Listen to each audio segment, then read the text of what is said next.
Ne craignez pas ce qui tue le corps, mais plutôt craignez celui qui tue l'esprit et l'âme, comme le dit Jésus-Christ à ses disciples.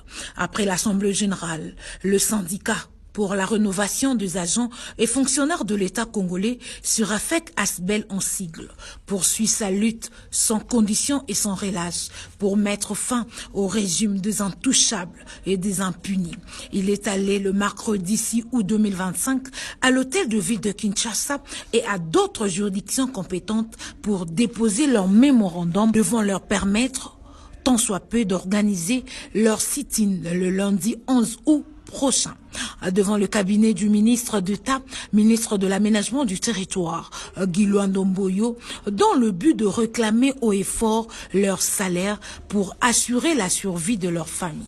Concert avec les cadres et agents de l'administration de l'aménagement du territoire avait saisi le ministre Guy Luando-Mboyo en date du 20 février à travers un mémorandum portant sur les desiderata qui rongent l'administration de son ministère et tant d'autres correspondances de dénonciations et revendications portant sur la mauvaise gestion à tous égards de son ministère par la suite, qui jusqu'aujourd'hui demeure des lettres mortes.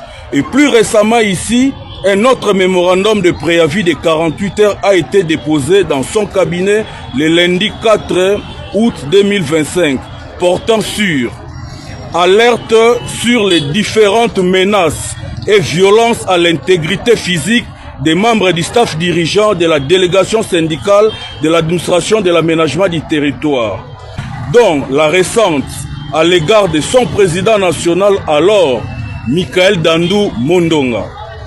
2.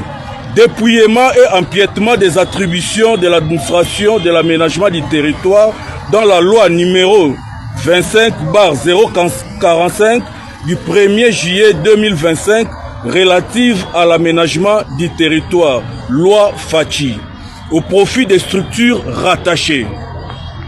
Rappel des mots résilients au sein de l'administration de l'aménagement du territoire. Envie de convoquer urgemment une commission ad hoc pouvant trouver des solutions adéquates, mais malheureusement jusqu'à ce moment sans succès.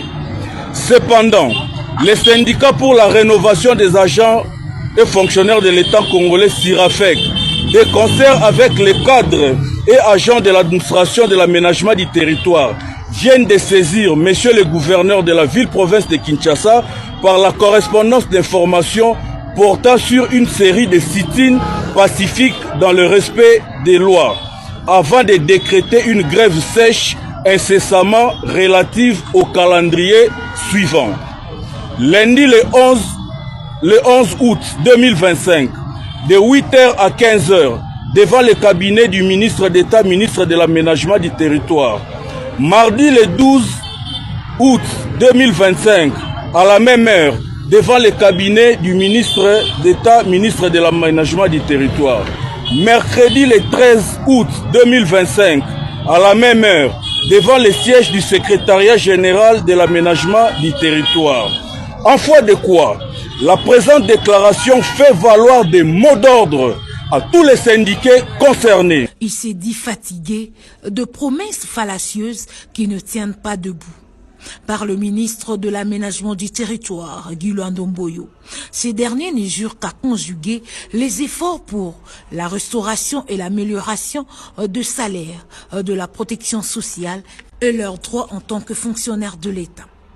Faisant d'une pierre deux coups, le président du syndicat pour la rénovation des agents et fonctionnaires de l'État congolais, Ndandou Mondonga Michael, dénonce de menaces à l'atteinte à la mort par de personnes non identifiées qui ne cessent de venir au jour le jour à son domicile pour lui faire payer la mort, une situation qui ne restera pas indifférente, d'autant plus que l'état de droit existe.